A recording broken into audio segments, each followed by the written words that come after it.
So today will mostly be about getting things to print correctly to PDF. I know you all know how to print from a PDF to a printer, and on Wednesday we'll go over using our plotter here.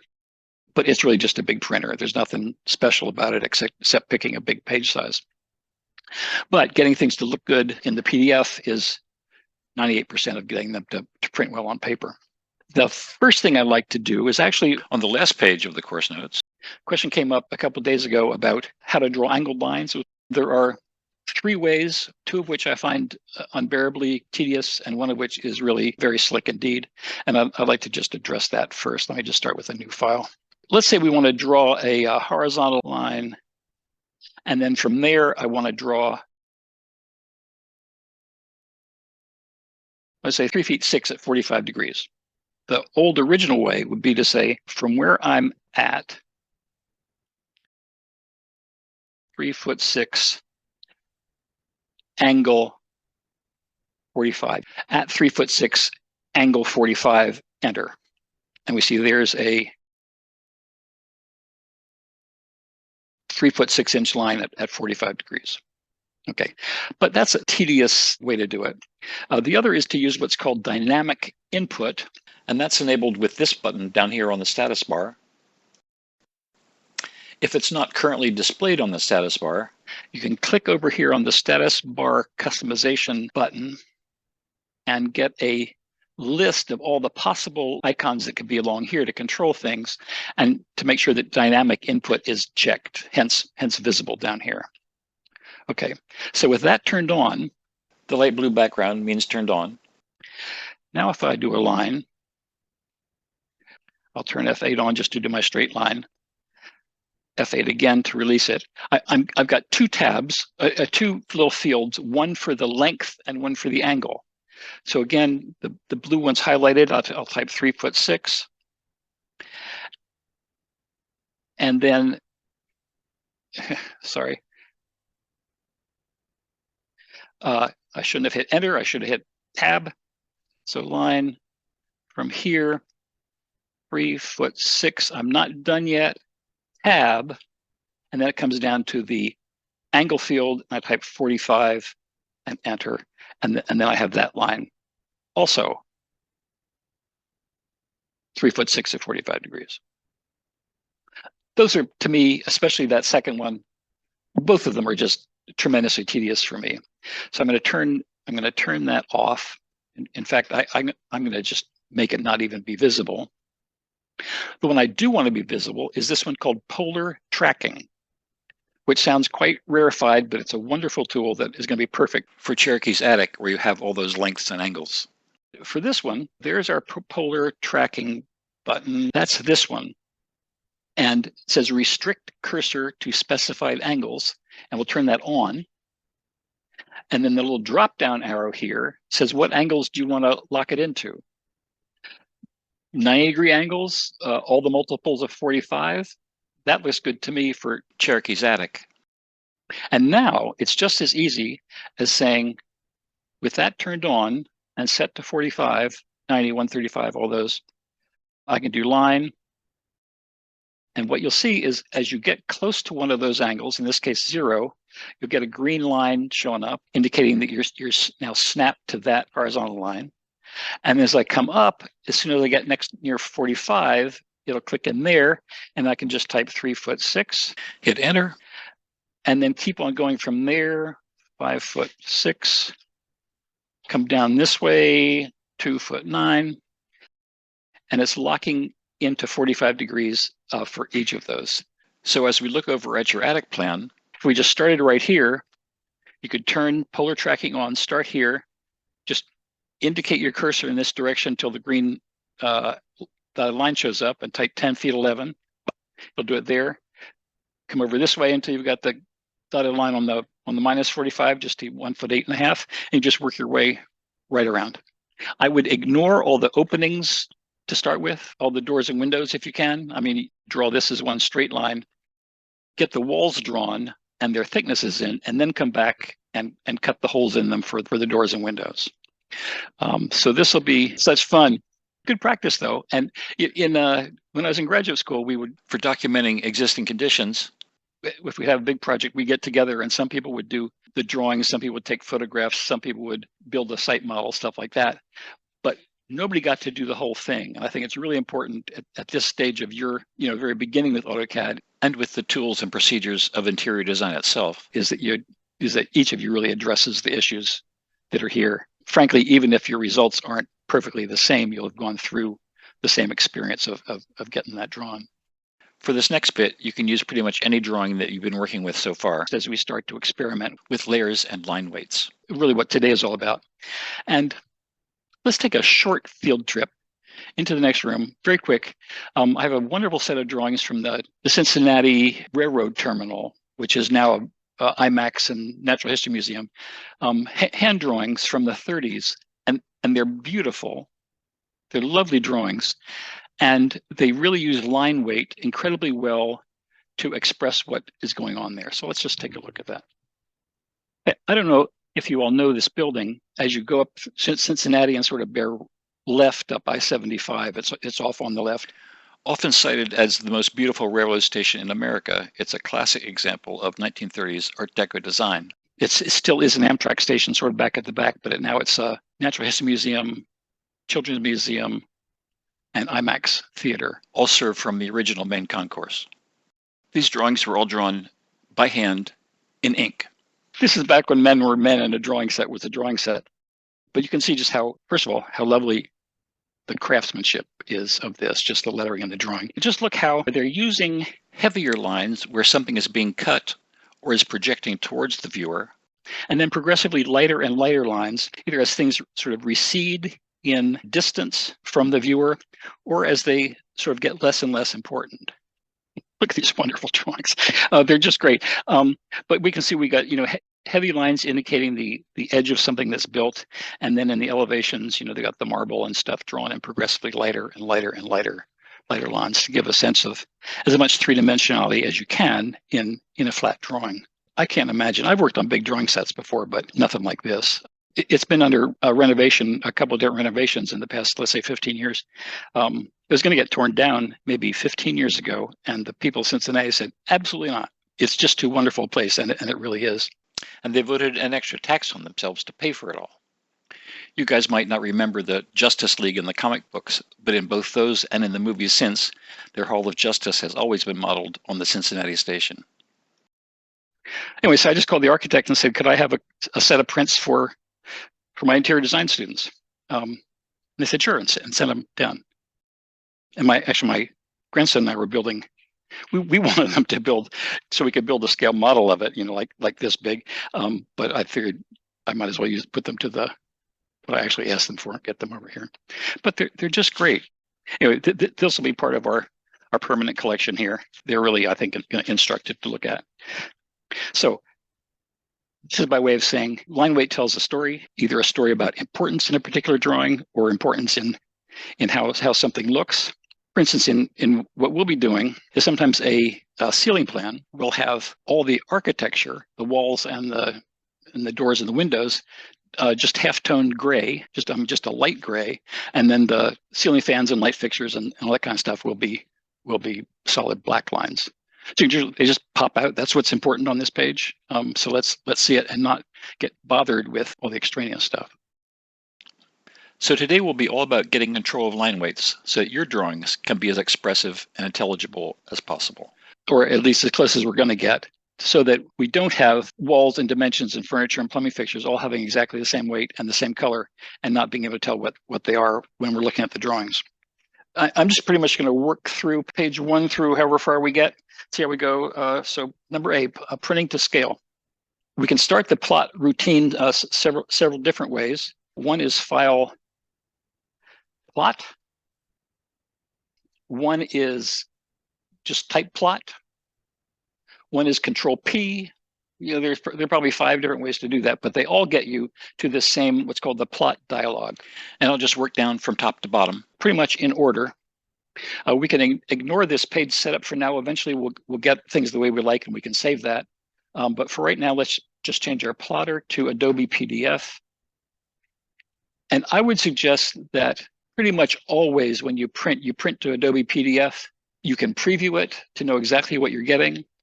And also, you know, as the course of a project or an assignment goes on, that will give you a saved hard copy record of where your project was at, you know, every time you do that. So saving to a file, which you can then take your computer over to the plotter. I think we'll set up a separate.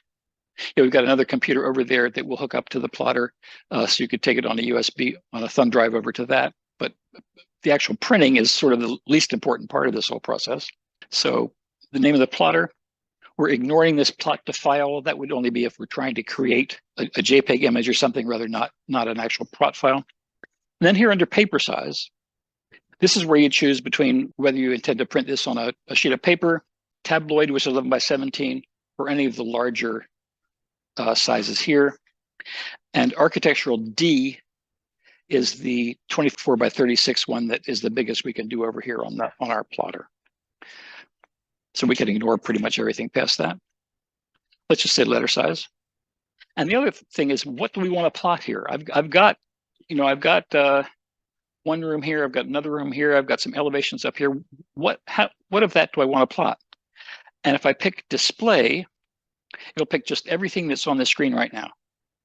The whole screen will get fit onto a sheet of paper. If I say extents, that'll mean everything in the whole drawing, even if there's a bunch of stuff that's off the screen. It will put all that onto the plot. Most of the time, from here in paper space, we can ignore limits. Nobody uses limits anymore. We just say window and click and click to show you what you want to plot. A rectangular area, you know, any two corners of that. And then what happens is that approximate shape, that long rectangle, shows up little tiny preview, schematic preview of where that would fit on that paper, on that sheet of paper. If we keep going down and say center the plot, it'll show us how it's moving it to the middle of the page. And lastly, we have the plot scale, and this is where CAD programs really differ from, you know, Word or Photoshop and stuff, where it's often very important that we don't just say, you know, print to fit. We want this to be exactly 1/8 inch equals a foot, or whatever it happens to be. So instead of fit to paper, we'll come down and pick a scale. Let's just say 1/4 inch equals a foot, which, as it turns out, will fit on our 8.5 by 11 sheet of paper just fine. So this window fitting onto 8.5 by 11. By the time we've picked a printer, which will affect the available page sizes, and pick what we're going to print, what we're going to plot, and where to put it, and what scale, then AutoCAD knows everything that it needs to know to preview it. And it would show us like this. There's that image at 1/4 inch on an 8.5 by 11 sheet of paper. Okay, I'm going to click out of there. Let's say that I decided I want to plot these guys all together, this room and that elevation on the same sheet. I'll do Control P. I didn't save any of those settings. Any stuff we did, I didn't save. So I'm gonna have to keep coming back and saying, no, don't use my brother laser printer at home, use a PDF. So we'll fix that this time around. So I'm going to pick Adobe again as my printer. I'm going to keep letter size. I'm going to change my display to window and then say pick this. And I'm going to try, I'll say center it. Go ahead. I'm going to see what scale I can fit it on the page at. I would like to be able to measure off that drawing by the time I'm done. So let's say custom being 1/4 inch equals a foot. And that's just plain too big to fit on that page at 1/4 inch equals a foot. So I'm getting the red border to say, can't do it. So I'll try a smaller scale. 1/8 of an inch equals a foot. That just makes it as far as this particular drawing goes. So at this point, since I'm going to want to come back and print these like sort of again and again and again, I'm going to say apply all this, Adobe PDF, 1/8 of an inch equals a foot, remember this.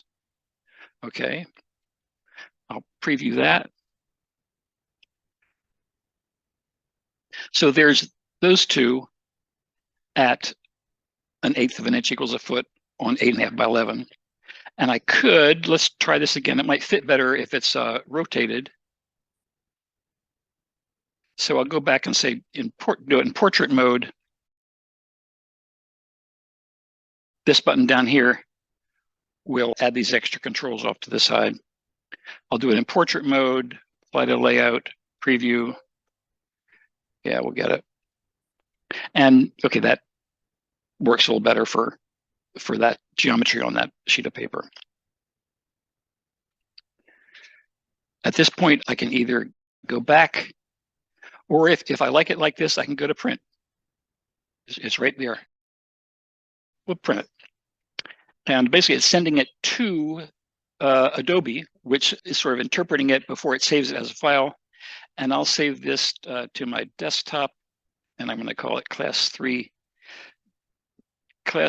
Demo 01. We'll be doing a couple of these. Save, and then it should be set up that Acrobat will then open with that file. Creating. Errors and warnings found. Okay, so something showed up down here saying errors and warnings found. Click to view plot and publish details.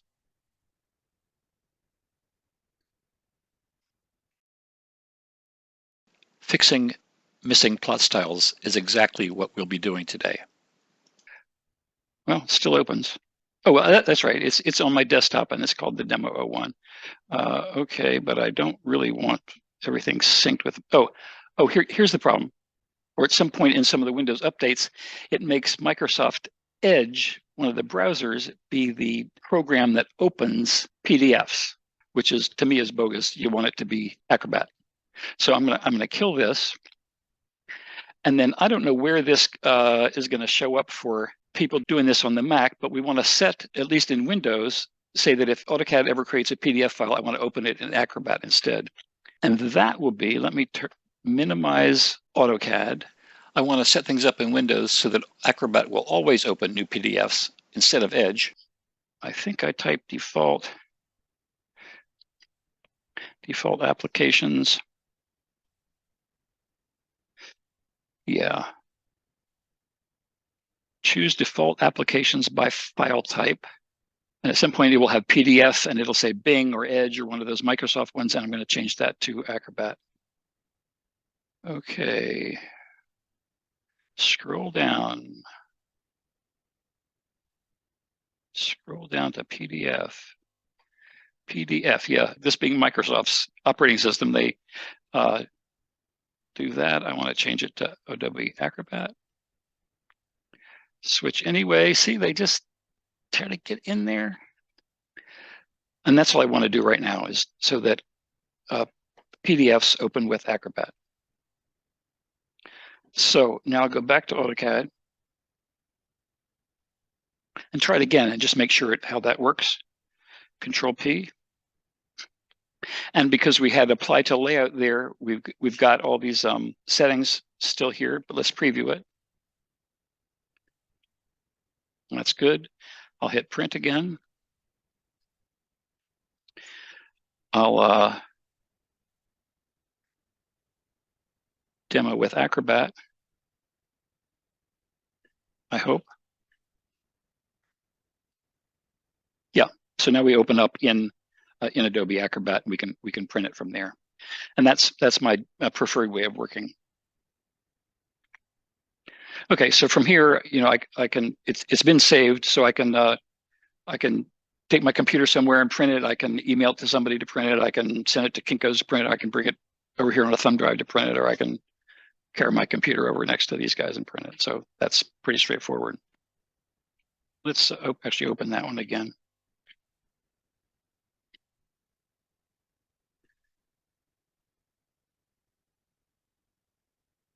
One thing at the top of page 2 I want to call to your attention is when you actually go to print from here to an actual physical printer. we've gone to some length to get this to be exactly the right size, scaled correctly at an 1/8 of an inch equals a foot on this 8.5 by 11 sheet of paper. Acrobat will almost always try to shrink things a little bit so it doesn't like overlap into some imaginary margins. So when you're in any of these programs printing it, and you tried to make things exactly the right size, check the box for custom scale 100%. And that will tell Acrobat, kick it out exactly the way I made it. Don't shrink it, don't enlarge it, just do what I told you. So either of these two should be identical. And fit might be if it gets too close to the edge, then it tries to shrink it down a little bit. So, but when in doubt, just custom scale 100%. Okay, get out of here. Okay, got it. We're enjoying the new Acrobat. Yes, indeed. So part A is done. Now, if we get into Control P, you might see up here that there is a missing plot style table. The name of the one in your drawing may differ. And what a plot style table is a way to associate a plot style with a thin or medium or a wide line with an actual printed line weight, like a certain number of millimeters wide. And that's the kind of thing that when you're doing the drawings back in the 30s, and even when I was doing it in the 80s, we would have half a dozen Pitograph ink pens ranging from very fine to fat, and we'd draw within. Pen 1 was, super thin; it would always clog up, and pen 6 was fat and it would never clog up. But we actually had those physical pens, and in fact, the first plotters for computers would have a carousel of pens like that, Rapidograph pens, that would pick one pen and actually draw on the paper with it, and then come up and pick another pen, a physical ink pen, and draw with it. And they would always clog halfway through, and it was a mess. And inkjet is just a far better technology. But the idea of pens is pretty sort of deep down in the DNA of how these programs put ink on paper, or at least how we talk about the programs. So what I'd like you to do in Plot Preview and Control P.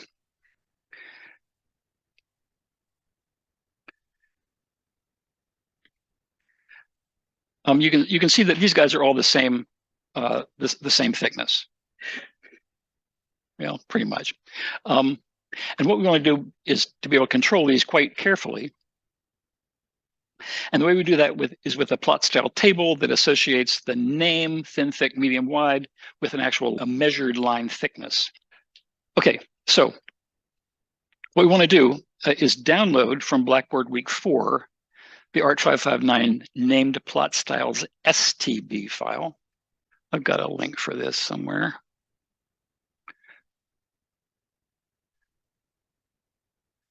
Blackboard 559. Okay, course content, Week 4. Plot style table for Art 559.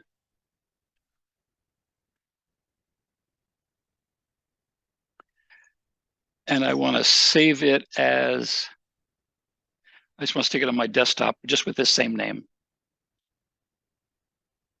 There it is.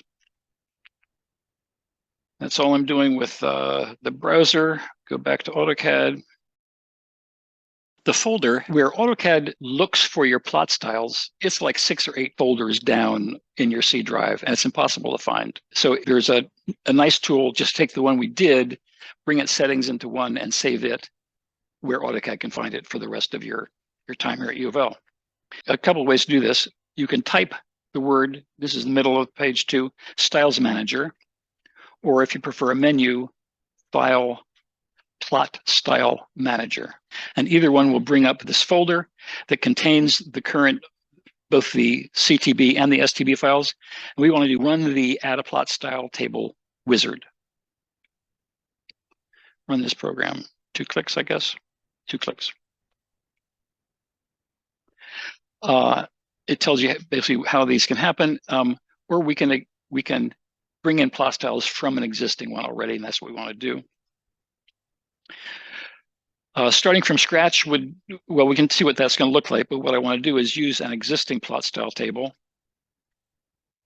create a new one based on an existing one. Next.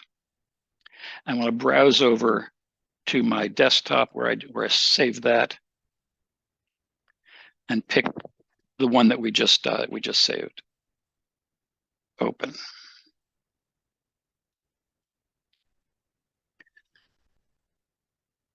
So we're going to take this one and just copy what it is into our new one in the folder where AutoCAD expects to find it. And I'm going to call it just the same thing, Art 559, named plot styles.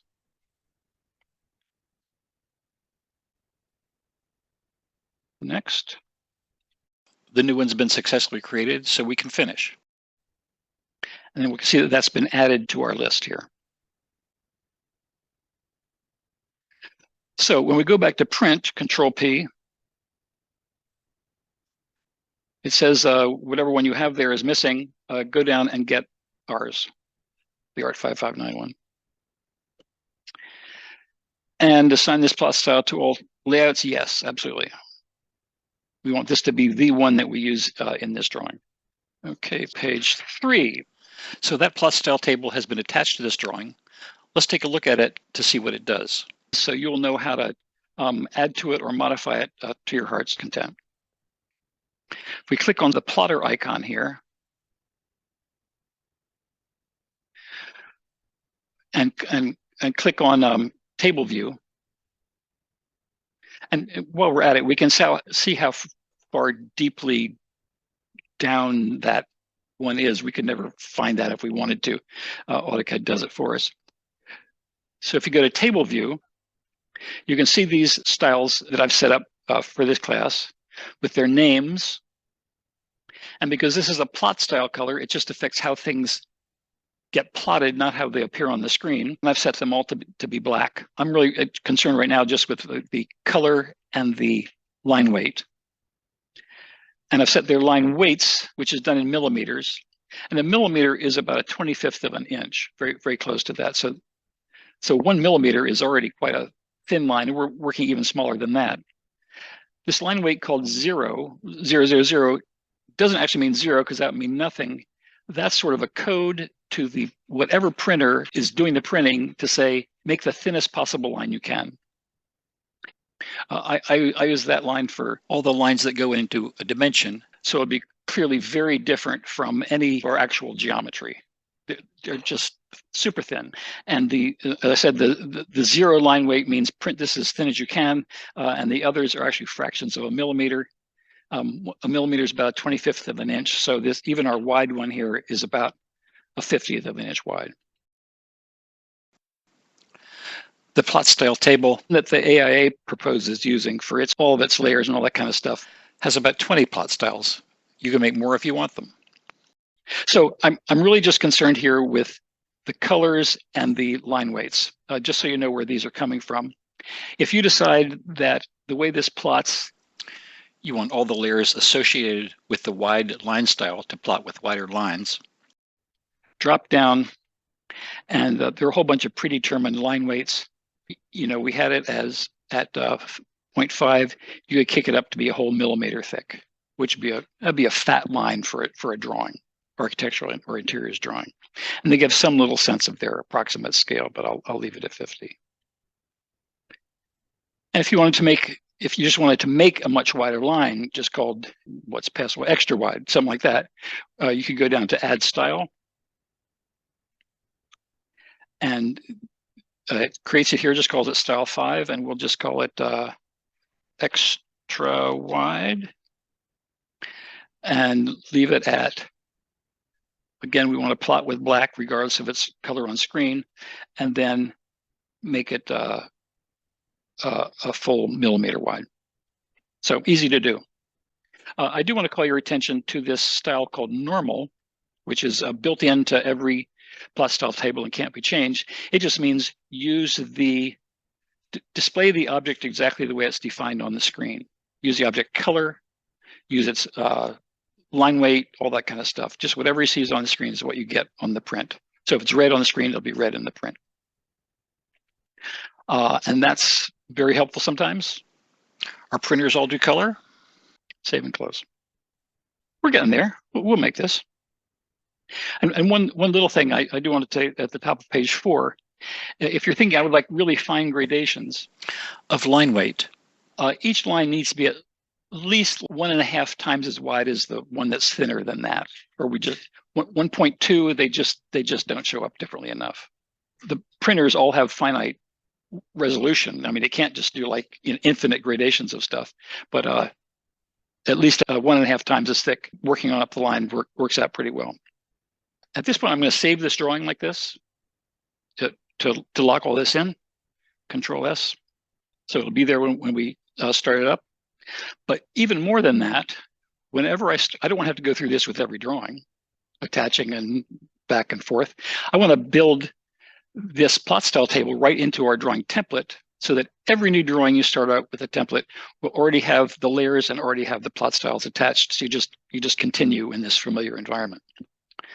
So I'm going to close this just to make things not make clear what's going on. So I want to open,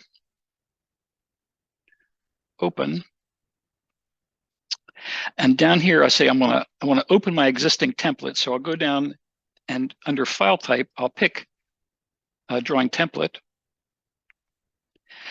and then when you do that, AutoCAD looks right into its templates folder, which is what we want.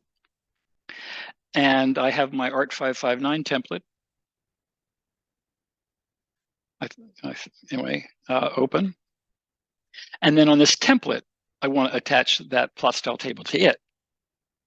So as we start a new drawing, everything will all be there working consistently from one drawing to the next without any of what we've been doing today having to be done again, which sounds good to me. So now that I've opened my template, again, I'll go to Control P, which is just the easiest way to get this, and make sure that I have picked the Art 559 name plot styles STB file, which I'd done already. You might not have done that.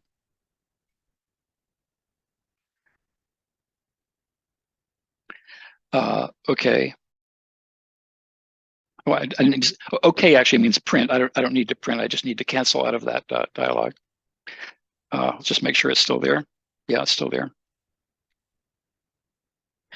And then assuming that I made any changes, I'll just do Control S in the template, which saves it the same name, same place, and I'm ready to go with. So when I start a new drawing now using that template, I'll have the layers and I'll have the plot styles attached to them. One thing I didn't do in either the template or the drawing was actually to then set these to the correct, these layers to the correct plot style. So once I've done that, I'll do Control S, and then that should be fine. A philosophical question. Should I just have given you all these files all set up and ready to go? Or is it helpful to see the mechanics behind stuff? The reason I've done this pretty much every year is a lot of times, especially if you're like a draftsman at let's say a small interior design firm and you're doing AutoCAD drawings for something or other, your employers really might not know anything about CAD. And it really becomes sort of you and AutoCAD for Dummies and YouTube figuring out how to get stuff done. And I think it's helpful to understand. I mean, it's sort of like knowing how to change your oil. I mean, it's an important skill if you're going to be on your own. Okay, let me get rid of that and go get my class 3 demo. Let's bring up as much of your suite plan as you've got. Well, we've seen about plotting from model space. I can print a small part of it large. I can print a larger part of it smaller. But I really would like to have, several of these on a row, and maybe some are at 1/4 inch equals a foot and some are at 1/8 inch. I might want to vary the scales onto a big sheet of paper, not just 8.5 by 11. And that's what layouts are for. We can switch back and forth between model space, where we draw everything, and the layouts, where we present everything on title blocks. First of all, and this is a critically important concept, is that here in our layouts, This is a 24 by 36 inch sheet of paper, the same size as what will come off the plotter. Okay, one-to-one correspondence there. What we're going to be doing is putting views in here of the model at the reduced scales that we want. So we print the whole thing out at 24 by 36. They're there at 1/8 or 1/4 or whatever. There are a couple ways to put them on there.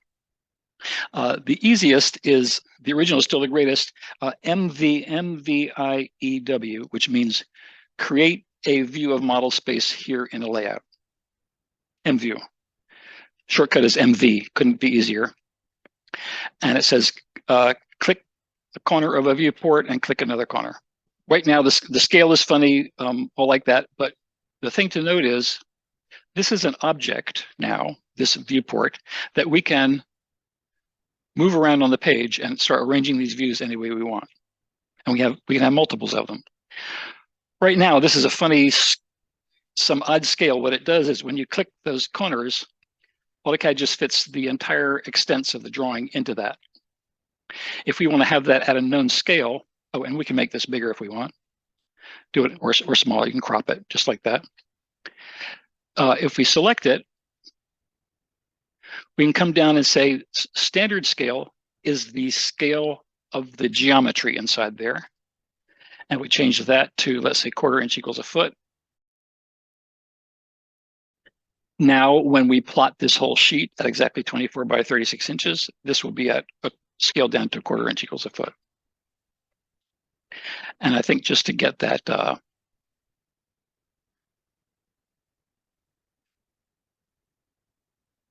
this guy, I can just do this like that. And then move it around to wherever I want it. If I want to put the plan on here, I'll do MV for MView. Click again. And at this point, I decide I want to have this one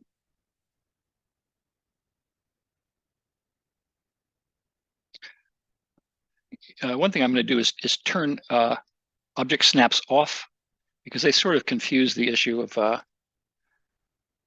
they snap to things you don't intend them to snap to.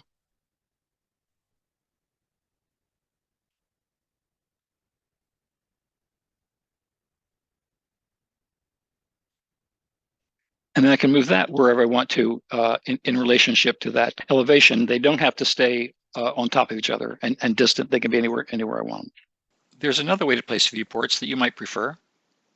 I've been using the MVIEW method for about 40 years, but look at this one. If we pick the Layout tab and go to Insert View, we're here in Paperspace. When we're in Paperspace, this tab shows up. It doesn't appear when we're back in Model Space. Layout, Insert View, it takes me back to Model Space to define a view out here, and then hit Enter to accept it. And then it says specify a location, which could be here, or right-click to change the scale. So I'm going to, before I've placed it, I'm going to right-click and say, do this at 1/4 inch as well. I'll do it small, do it 1/8 inch.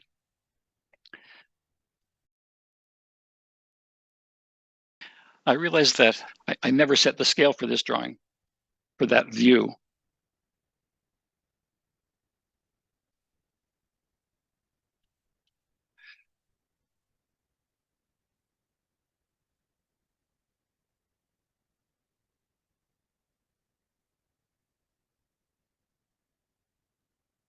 Anyway, so here I have a view, elevation at 1/4 inch, a plan at 1/8 inch, partial plans at 1/8 inch, and I can change any of those to be anything I want by changing what they call their standard scale.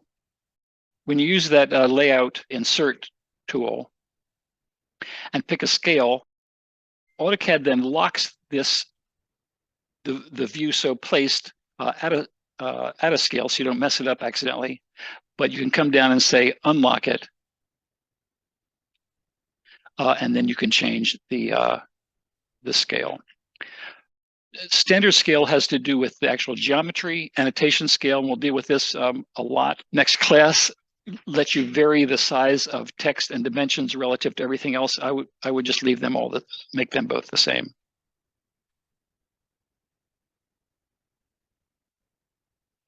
you can see that once you get one of these views set with what you want to have in it, you might very well then want to select it and lock it, just so you don't mess up the scale of it.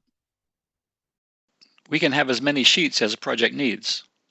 I mean, we might label this one A100 and this one A101, and we can keep on making new ones. That might be a floor plan, a ceiling plan, some elevations, mechanical systems plan, and those will mostly all be on different sheets. Something you'll notice on that big set of drawings, they really pack those drawings in tight. All those little details, they look like and they're sort of mosaic together. The temptation is to do that to save paper. The problem is that when a drawing needs a given detail, you realize, I just need to make that this much wider to show something important. There's already something there, and you've got to erase it or retrace the whole sheet or something crazy like that. One of the great things about doing this with CAD is if you realize, oh, my floor plan won't fit on the biggest sheet that I can print off of here at 1/4 inch equals a foot. Okay, you just change that view to 3/16 of an inch equals a foot. Put the scale in there, plot it, and we're golden. It's a real time saver. I'm not sure people put that time into better design, but anyway. So when we get around to plotting here, again, we're going to plot to a PDF just so we don't have to deal with actual printers today. I'm going to save this file just the way it is, and we'll be dealing on Wednesday with the detailed names and numbers and how to do that and set them up so that in this drawing you would realize that this wall right here is this wall right here, just setting that up, those relationships.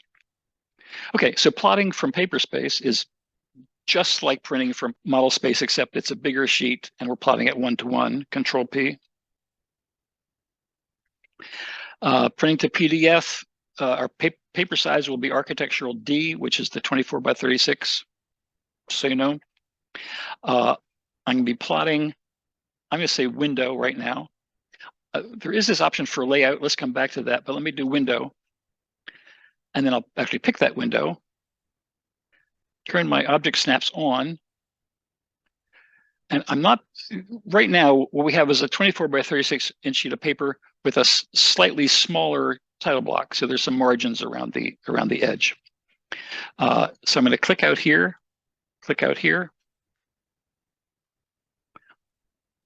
and we can see that.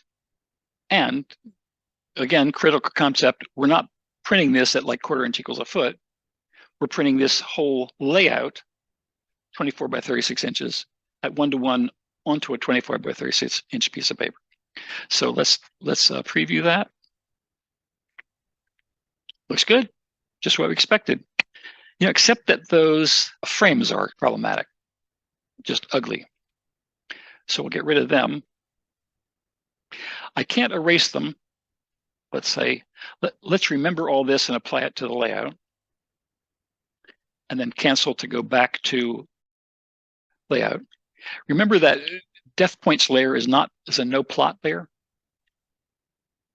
And if we pick each of these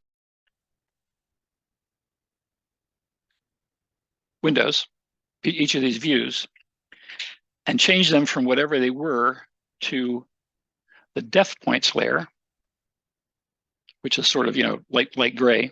We can still select them. We can still manipulate them. But when we go around to printing them,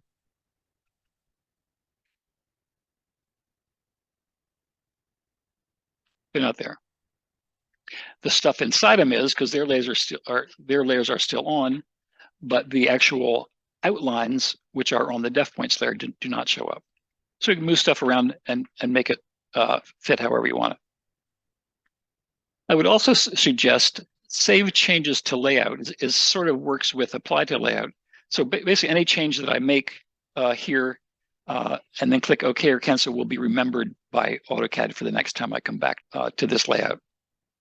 And that concludes everything I had to present today.